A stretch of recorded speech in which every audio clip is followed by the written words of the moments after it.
இந்த காலத்துல பசங்க எல்லாம் அம்மாட்ட வந்து ஐ லவ் யூ சொல்லுதா இல்லையா? நமக்கெல்லாம் பழக்கம் இல்லை. எங்க அம்மாட்ட நான் சொன்ன சீச்சி கெட்ட வார்த்தை பேசாதம்மா, அப்படித்தானே சொல்லுவாங்க. அந்த ஜெனரேஷன்ல அப்படித்தானே, ஐயோ கெட்ட வார்த்தை. ஆனா இப்ப எல்லாம் சொல்றேன், நகரத்துல ரொம்ப அதிகமா சொல்றாங்க ஐ லவ் யூ மாம். 5 வயசுல ஒரு பையன் வந்து சொன்னான் ஐ லவ் யூ மாம்.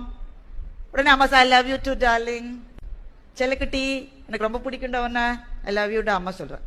12 வயசுல பையன் வந்து அம்மாட்ட சொன்னான் மாம் ஐ லவ் யூ மாம். என்கிட்ட காசு இல்லை, கேட்காத, நிச்சயமாவே தரமாட்டேன்.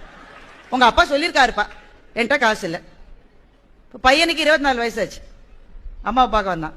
அம்மா பிஸியா இருக்கியா? இல்ல சொல்லு ஐ லவ் யூமா. அந்த பொண்ணு சரியில்லைப்பா, நேற்றுக்கு கூட்டிட்டு வந்தேன், அந்த பொண்ணு தானே, அந்த பொண்ணு சரியில்லை, அவ குடும்பத்துக்கு ஆகவே மாட்டா. இப்ப பையனுக்கு 32 வயசு ஆச்சு. அம்மாவை பார்க்க வந்திருக்கான். ரொம்ப நேரம் அப்படியே உட்காந்துருக்கான். I love Yuma.